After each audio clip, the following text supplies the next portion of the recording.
Hey, what up everyone? I'm Sinnycool, and this is Gems of War. And today we have the Warrens faction teams, high, mid, and low. This is one of my favorite factions because it's the best for a lot of things, and I'll explain that as we go. But this first team here is the mid team, and it's the best gold farming faction in the game because you can use the best gold farming team in the game, the Skeleton Key team. So the Warrens is pretty awesome. It's probably my second favorite farming faction. In that faction, you'll do 3 times a day for either Chaos Shards or whatever. In the Warrens, you can use the Skeleton Key team, which is the best gold farming team in the game. So you could do that 3 times a day, hit every single room. You'll come out with a lot of gold, plus you'll be doing your factions, getting your shards, and all that stuff, progressing your underworld. So pretty cool here, just being able to use this on level 20 3 times a day, and to come out of it with a lot of extra gold as you do it. Only reason it's the mid team is because it has Cedric on it. To get Cedric, you have to go open your vault keys and hope you get Cedric from there. It's kind of like Leprechaun, where you should be able to get it pretty quick, but sometimes people have trouble with it. And just like Leprechaun, you should be able to get it opening some glory keys or gem keys, but sometimes he's a little bit elusive. That's how Cedric is sometimes as well. Another cool thing about this team is you do not need any certain class. You can use whatever class you want, so you can also get some class experience. I think technically the best team, or the best class for this team would be maybe Thief class, but you don't have to do that. You can do any class you want. You can see I'm doing Rune Priest there, and leveling up Rune Priest while I get gold, while I do this faction, while I'm getting Chaos Shards, while you're getting a trait stone. Did you know the Warrens is the only faction in the game where you get a guaranteed trait stone at the end? Not sure why they did that, and why it's the only one, and why they left it in, but it is true. It's yellow-green trait stones. So if you look at a high-level player's account, a lot of the times that's been playing for 4 or 5 years like me, you'll see that we have tons of yellow and green trait stones because this used to be one of the best factions in the game. It was the best farming faction in the game until like City of Thieves and Silver Necropolis and some other ones came in to the game later on. What else about the Warrens here? There was one more thing I wanted to say. Oh yeah, I wanted to say Chatathon this Saturday. Remember, early butt crack of dawn, the thing we do every other month to help the channel keep going. Come support the channel early on Saturday morning. It is time for the Chatathon. But yeah, if you want to do the Warrens, I wouldn't blame you. It's probably the second best faction in the game for farming 3 times a day. All right, here comes the low level team. So we got Triple Finesse Nimbus Bow.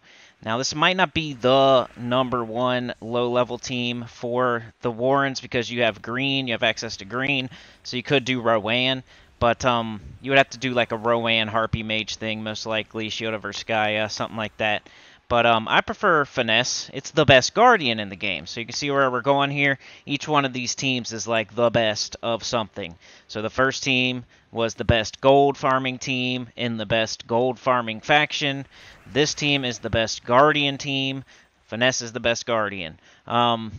Reason it's the best Guardian is because the little perk it has when you cast a spell. It gives the rest of the team like 6 mana, which pretty much always gets up the next Finesse. You cast it, gives the rest of the team 6 mana, gets up the next one, you cast it, you always have a Finesse up. Then we have Nimbus Bow, which is making a bunch of yellow and blue based on Strix allies, and we have a full Strix team because we're using Storm Caller. And that'll make a ton of yellow on the board. That'll give you some extra turns. And then you are using that third trait on the Guardian where you're getting 4 to each stat for every extra turn that you get. And with 3 of them, you're getting 12 to each stat on your whole team, even your hero. 12 to every stat every time you get an extra turn with this Nimbus Bow. So that makes you more powerful with your spells because it's upping your magic. It makes you more powerful with your skulls because it's upping your attack. It's giving you more durability. It's giving you more armor, more HP to be more survivable. And I just think the Nimbus Bow is the best weapon for for Triple Finesse.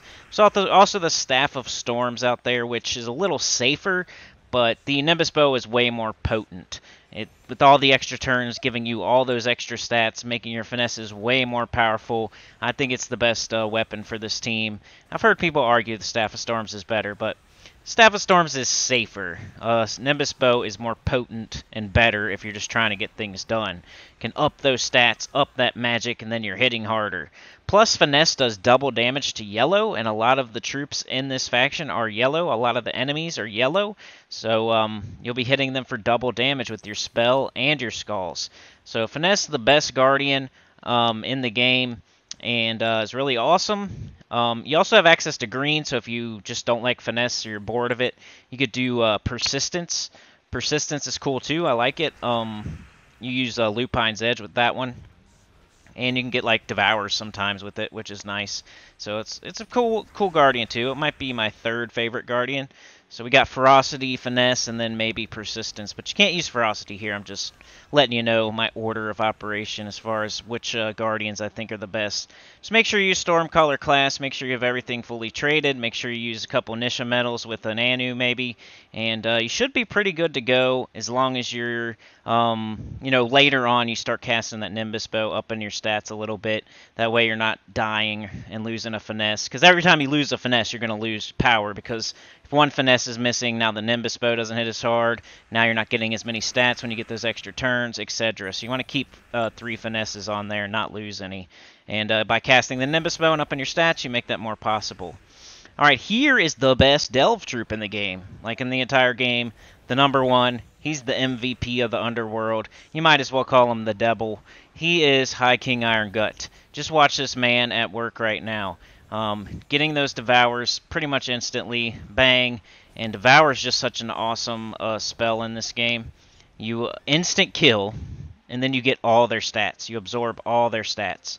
So now you get every single piece of armor that they had is now yours. Every single piece of HP they had is now High King Iron Guts. Every single piece of attack, that's the best part. Now you got all their attack. Now your percentage chance to devour is higher because it goes based on your attack. And as you can see, I start with 97%. And that's what's cool about the High King Iron Gut in the Underworld. You got Horde level. You got extra stats, Associated Kingdom, potions. You can up your stats really high to where you can almost have an instant devour with High King Iron Gut from jump. Put on those Medals of Seasons, maybe 2 of those and a Medal of Anu. All you got to really worry about is having some sort of curse option.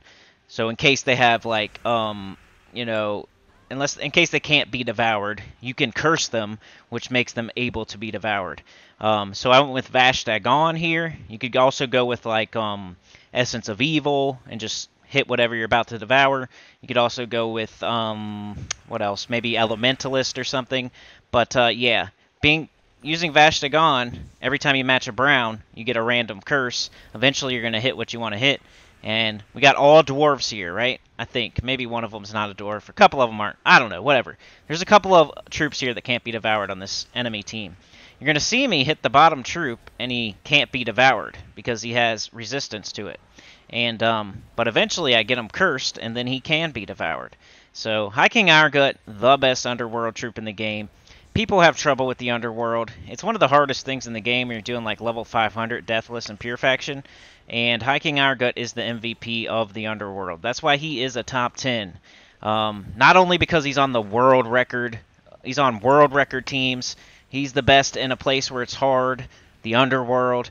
He's just an awesome troop. Devour is a really good mechanic, and you can get him up to 100 pretty quickly just by doing your Horde level, Medals of Seasons, and just got to worry about cursing, making sure you and not everybody's going to even, most of them aren't going to be resistant to curse, or devour anyway. It's just every once in a while you'll have one that, resists curse. You can't curse, or you can't devour them, so you have to curse them. But you just got to make sure you have that available in case that does happen.